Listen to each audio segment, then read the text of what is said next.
चक्रव्यूह का योद्धा अभिमन्यु की अमर कथा। महाभारत भारतीय इतिहास की सबसे महत्वपूर्ण और शिक्षाप्रद महाकाव्यों में से एक है। इसमें से अनेक नायक और घटनाएं हैं जो मानवीय भावनाओं और कर्तव्यों की अद्भुत व्याख्या करती हैं। इन्हीं कथाओं में से एक कथा है अर्जुन के पुत्र अभिमन्यु की, जो अपने साहस और बलिदान के लिए अमर हो गई। यह कथा हमें कर्तव्य, त्याग और वीरता का अनुपम उदाहरण प्रदान करती है। महाभारत के युद्ध के 13वें दिन कौरव पक्ष के सेनापति द्रोणाचार्य ने एक रणनीति बनाई। उन्होंने चक्रव्यूह नामक जटिल युद्ध रचना का निर्माण किया। यह एक घुमावदार और जटिल संरचना थी जिसे भेदना अत्यंत कठिन था। चक्रव्यूह में प्रवेश करने का रहस्य केवल कुछ ही योद्धाओं को ज्ञात था, जिनमें अर्जुन और कृष्ण शामिल थे। कौरवों ने यह योजना बनाई थी कि अर्जुन को युद्ध के मैदान से दूर रखा जाए, ताकि पांडव सेना चक्रव्यूह को भेद न सके।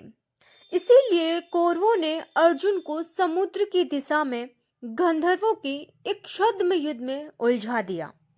अर्जुन के अनुपस्थित होने के कारण पांडव पक्ष में चिंता उत्पन्न हो गई। अभिमन्यु, जो अर्जुन और सुभद्रा का पुत्र था, केवल 16 वर्ष का था। वह बाल्यावस्था से ही एक कुशल और साहसी योद्धा था। अपनी माता सुभद्रा के गर्भ में रहते हुए उसने अर्जुन से चक्रव्यूह में प्रवेश करने की कला सीखी थी, लेकिन यह चक्रव्यूह से बाहर निकलने का रहस्य नहीं जानता था। जब पांडव पक्ष ने चक्रव्यूह का सामना किया और अर्जुन वहां उपस्थित नहीं थे, तो अभिमन्यु ने अपने कर्तव्य को समझा। उसने कहा कि यदि मैं इस चुनौती का सामना नहीं करूंगा, तो यह पांडव सेना के लिए हार का कारण बन सकता है। मुझे अपने धर्म और कर्तव्य के लिए यह प्रयास करना चाहिए। युद्ध की स्थिति को देखते हुए युधिष्ठिर, भीम, नकुल, सहदेव और द्रुपद ने यह तय किया कि वह अभिमन्यु का अनुसरण करेंगे और उसे चक्रव्यूह के भीतर सहायता देंगे। अभिमन्यु ने अपने माता पिता की शिक्षा और अपने साहस पर भरोसा करते हुए चक्रव्यूह में प्रवेश किया। अभिमन्यु ने अपनी वीरता और कौशल के बल पर चक्रव्यूह के प्रथम भाग को भेद दिया। उसने कौरव सेना के कई योद्धाओं को पराजित किया। दुशासन, जयद्रथ, कर्ण और अश्वत्थामा जैसे महारथी भी उसके अदम्य शक्ति और साहस के सामने टिक नहीं सके।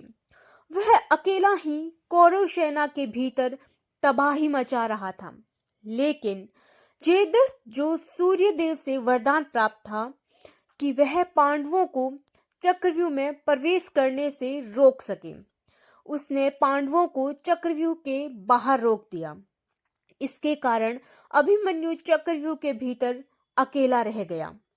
अभिमन्यु ने अपने धनुष, बाण और गदा के साथ कौरव सेना के सभी योद्धाओं का सामना किया।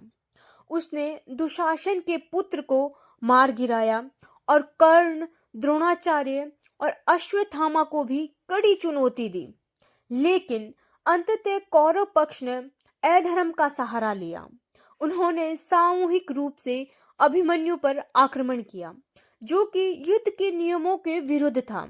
जब अभिमन्यु का धनुष टूट गया और उसके पास कोई हथियार नहीं बचा, तो उसने गदा उठाकर कौरव सेना का सामना किया।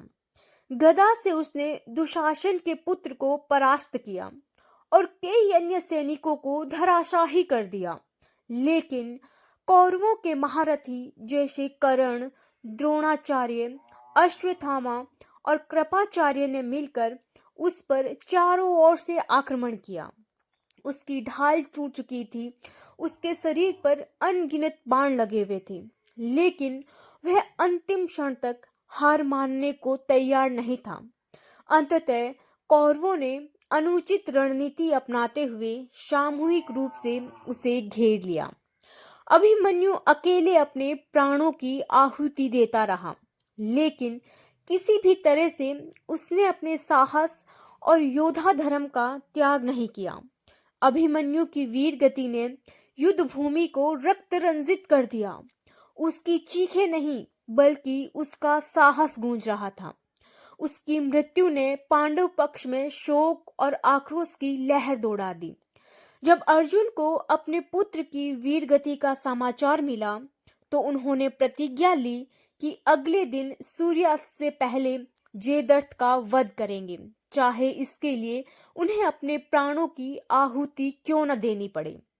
अभिमन्यु की यह कथा न केवल उसकी वीरता और बलिदान की कहानी है, बल्कि यह हमें यह भी सिखाती है कि अपने कर्तव्य और धर्म के लिए किसी भी चुनौती का सामना करना चाहिए। अभिमन्यु की वीरता ने यह संदेश दिया कि उम्र और अनुभव से अधिक महत्वपूर्ण है साहस और संकल्प। अभिमन्यु का बलिदान आज भी हमें यह प्रेरणा देता है कि अपने लक्ष्य के प्रति समर्पित रहना और अपने कर्तव्यों को निभाना ही सच्चा धर्म है। उसकी कहानी महाभारत की एक अमर गाथा है जो हर युग में मानवता को प्रेरित करती है। राधे राधे दोस्तों। अगर आप और भी ऐसी पौराणिक कथाएं सुनना चाहते हैं तो चैनल को सब्सक्राइब जरूर करें और कहानी को लाइक करें, शेयर करें। धन्यवाद।